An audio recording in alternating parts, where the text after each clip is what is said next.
High views. నిన్న ఒక video almost నాకు తెలిసి వీళ్ళందరూ చూసుంటారు. ఆ వీడియో నిజమా అబద్ధమా ఏంటి అన్నది చాలామంది క్లారిటీ లేదు.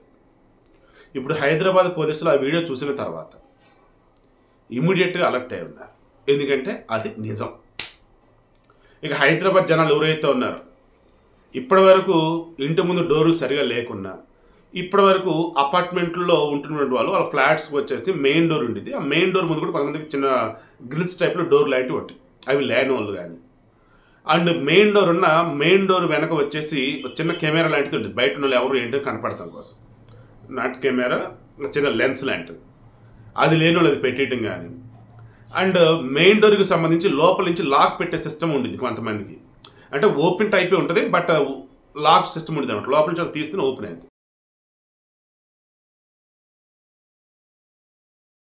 వీటన్నిటి మీద ఇప్పుడు దృష్టి పెడతా ఉన్నారు. కారణం ఏంటి? నిన్న నిజాంపేట ఏరియాలో మన కుకట్పల్లి హౌసింగ్ బోర్డు ఉందా అది దాంట్లో నిజాంపేట అది దానికి కొంచెం లోపల కనుక వెళ్ళినట్టయితే బాచుపల్లి లైక్ ఇవన్నీ వస్తాయి.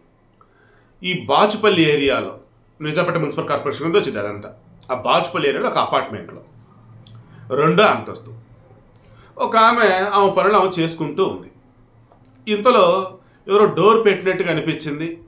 ఇదేంటి నేను ఇంట్లోనే ఉన్నాను, డోర్ ఓపెన్ చేసి ఉంచాను, డోర్ పెట్టి ఎవరు వచ్చినట్టుంది ఏంటబ్బా అని చెప్పేసి వెళ్ళాను. దాంతో ఒక అతను భయంగా అలా కూర్చొని ఉన్నాడు. ఎవరు నువ్వు, ఎందుకు వచ్చావు, అసలు ఏంటంటే ప్లీజ్ మేడం నాకు ప్రాణాపాయం ఉంది, నన్ను చంపడానికి వేరే వాళ్ళు రెడీ చేయారు, సో నేను తప్పించుకుని ఎక్కడికి వచ్చున్నాను, ప్లీజ్ మేడం అసలు నువ్వు ఎవరు, ఎందుకు వచ్చావు ఏంటి అని ఆమె అంటుంది.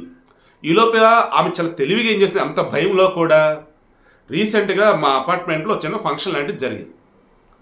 సో వాళ్ళు తాగారు, పార్టీ తెచ్చేస్తున్నారు. అందులో ఒక అతను వచ్చేసి తాగి పైకి వచ్చున్నాడు 3rd ఫ్లోర్.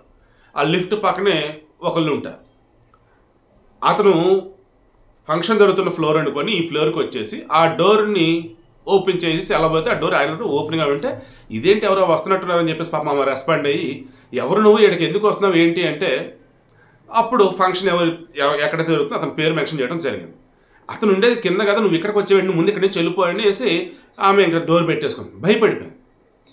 ఆ తర్వాత నెక్స్ట్ డే రోజు ఈవినింగ్ కింద వాచ్మెన్గా చెప్తుంది, అదేంటండి నిన్న నైట్ జరిగితే మీరు కనీసం అపార్ట్మెంట్ సెక్రటరీ కానీ చెప్పాలి, ప్రెసిడెంట్ కానీ చెప్పాలి, లేదా మీ ఫ్లోర్లో ఉండే నాకన్నా చెప్పాలి కదా, పోనీ మీ హస్బెండ్ కన్నా చెప్పాలి, అండ్ ఇంత ఇష్యూ జరుగుతున్నప్పుడు కనీసం ఒక ఫోటో అన్న తీయాలి కదంటే అసలు నాకు ఆ సమయంలో ఏమీ పాలుపోలేదండి, చాలా భయం వేసింది నాకు.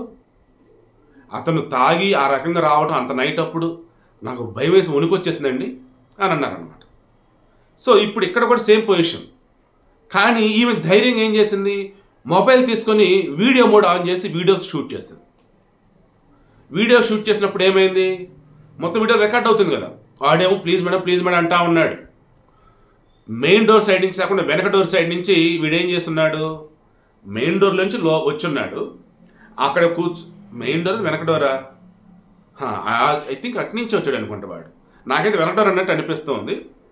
కూర్చొని అక్కడి నుంచి ఏం చేశాడు, నెమ్మదిగా ఇంకా బయటకు వచ్చేసి ఏం అడుగుతుంది, ఎవరు నువ్వు చెప్పు అని. మరి వాడు ఎంత భయంతో ఉన్నాడు అనుకోవాలా, లేదా సైకలాజికల్గా తేడా ఉన్నాడు అనుకోవాలా, లేదా నేను దొంగతనానికి వచ్చాడా, లేదా సైకలాజికల్గా తేడాగా ఉండి నిజంగా ఎవరు ఏదైనా చేయబోతే ఆ రకం పారిపోయి వచ్చాడా, ఏమీ అర్థం కాల. బట్ అతను దూకిన విధానం చూసి అక్కడి నుంచి ఎస్కేప్ అయిన విధానం చూసి నాకైతే అతను సైకలాజికల్లీ తేడా అనే విషయం నాకు అర్థమవుతుంది. ఎందుకంటే అతను చూపులు కావచ్చు, అతని వ్యవహారం కావచ్చు, అంతా కూడా తేడాగా ఉంది. ఇప్పుడు పోలీసులు 2 కోణాలు విచారిస్తున్నారు. ఒకటి, వీడిని నిజంగానే ఎవరైనా చంపబోతే ఆ రకంగా వచ్చాడా, వీడిని చంపబోయింది ఎవరు, సో ఆ కాలనీ సీసీటీవీ కెమెరాలు మొత్తం చెక్ చేయాలి. తర్వాత ఎవరు చంపలేదు, వీడే ఇంట్లో వాళ్ళు ఏదైనా చేద్దామని వాళ్ళు చంపటానికో లేదా దొంగతనం చేయడానికో వచ్చాడా, ఆ కోణాలు విచారిస్తున్నారు.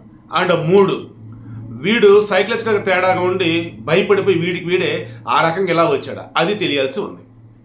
సో పోలీసు అయితే దీన్ని చాలా సీరియస్గా తీసుకున్నారు. ఎందుకంటే హైదరాబాద్లో అపార్ట్మెంట్లో ఉండే జనాలు ఉనిగిపోతూ ఉన్నారు. ఇండిపెండెంట్ హౌస్ హోల్డ్స్ అయితే భయపడుతున్నారు. జనరల్గా పల్లెటూళ్ళు ఎలా ఉంటాయండి, అంతా ఓపెన్గానే ఉంటాయి. నైట్ కూడా అసలు అన్నీ ఓపెన్గానే ఉంటాయి. జస్ట్ ఇంట్లో ఏదైనా వేరే పనులు ఏదైనా చేస్తున్నప్పుడు తాళాలు వేయటం లైక్ ఇలా చేస్తారు, గడ్లు పెడతాం. సిటీలో అలా కాదు, అసలు జనాలు ఉన్నారా లేదా ఈ ఫ్లాట్ అనే ఫీలింగ్ వచ్చింది, ఈ ఇంట్లో జనాలు ఉన్నారా లేదని ఫీలింగ్ వచ్చింది, లోపల ఉంటారు వాళ్ళు. కానీ ఇంటికి ఎప్పుడు ఎవరు ఎట్లా వస్తారంటే తెలియక గడులు పెట్టేస్తూ ఉంటారు. సో మీరు కూడా దయచేసి జాగ్రత్తగా అయితే ఉండండి. అపార్ట్మెంట్లకు అయినట్టయితే సీసీటీవీలు పెట్టించుకోండి. ఇండిపెండెంట్ హౌస్ అయినా బయట ఒక సీసీటీవీ అయితే ఉండేలా చూసుకోండి. అండ్ 80% మీ మనిషి లోపల ఉన్నారంటే ఖచ్చితంగా లోపల గడి పెట్టుకోండి. మీరు పని మీద బయట కనుక ఉన్నా సరే కొంచెం చుట్టుపక్కల వచ్చేసి అన్నీ మీకు తెలిసే విధంగానే మానిటర్ చేసుకోండి. అండ్ ఫైనల్లీ భయం అన్నిటికన్నా అతి పెద్ద శత్రువు. అంత పెద్ద ప్రమాదమైన ఆ క్షణంలో మీరు ధైర్యం కనుక ఉన్నట్టయితే నిన్న ఈమెలాగా కెమెరాలో వీడియో మొత్తం షూట్ చేసి అందరూ చూపించవచ్చు. ఆవిడ మిగతాలు కూడా జాగ్రత్త పడేలా చేయొచ్చు. ఆమె ఎవరు నువ్వు అసలు ఎందుకు వచ్చావు ఏంటని అంటే నేను చంపబోతుండే కాపాడడానికి ఇక్కడికి వచ్చాను అది ఇది అంటూనే అసలు నువ్వు ఎవరు చెప్పు అంటూ ఉంటే ఎలా వచ్చావు నువ్వు అదని అంటూ ఉంటే వాడు 2nd ఫ్లోర్ నుంచి కిందకు దూకేశాడండి. మరి వాడికి అసలు ఏమెందుకు కాలేదో మళ్ళీ అక్కడి నుంచి వాడు ఎలా వెళ్ళిపోయాడో ఏంటని చూస్తే ఆ విజువల్స్ చూసినప్పుడు కింద చెట్టు లాంటిది ఏదో ఉంది. వాడు జాగ్రత్తగా దాని మీద పడ్డాడు. సో దాని నుంచి నెమ్మదిగా కిందకి పడ్డాడు. అక్కడ ఖచ్చితంగా గాయాలు అయ్యి ఉంటాయి. చుట్టుపక్కల వాళ్ళు వచ్చారు బయటికి, మరి వాళ్ళైనా పట్టుకోలేకపోయింది, భయపడ్డారు. బట్ ఈమె ఎంత ధైర్యంగా వీడియో షూట్ చేసింది అండ్ క్వశ్చన్ చేసింది. ఈమె ధైర్యానికి మెచ్చుకోవాలి ఆమె ఎవరో కానీ. అండ్ ఇప్పుడు అపార్ట్మెంట్లో ఉన్న వాళ్ళందరూ కూడా ఈమె ఇన్స్పిరేషన్. దయచేసి భయపడకుండా ధైర్యంగా ఉండండి, ఏదైనా ఫేస్ చేయండి. అండ్ చుట్టుపక్కల అపార్ట్మెంట్లు వాళ్ళు ఇటువంటి ఇన్సిడెంట్ జరిగినప్పుడు దయచేసి అంత యూనిటీగా ఉండి ఇటువంటి వాడిని పట్టుకోండి, పోలీసులకు అప్పచెప్పండి. సో బ్లైండ్గా మరలా వద్దు, అందరూ మూకుమ్మడిగా వెళ్ళి పట్టుకోండి. వాడి దగ్గర నా వెపన్ ఏదైనా ఉన్నా సరే ఇబ్బంది లేకుండా ఉండింది. లేదు మేము ఏదన్నా మీకు లైసెన్స్ పిస్టల్ ఉంటుంది లేదన్నప్పుడు అక్కడ ఏదన్నా వెపన్స్ కర్ర లాంటివి ఉంటాయి అవి పట్టుకుని వాడిని ఆపుతా ఉంటే అలాగైనా వెళ్ళండి. దారుణ కొట్టి చంపడం మాత్రం చేయకండి. పట్టుకుని పోలీసుకి అయితే అప్పచెప్పండి.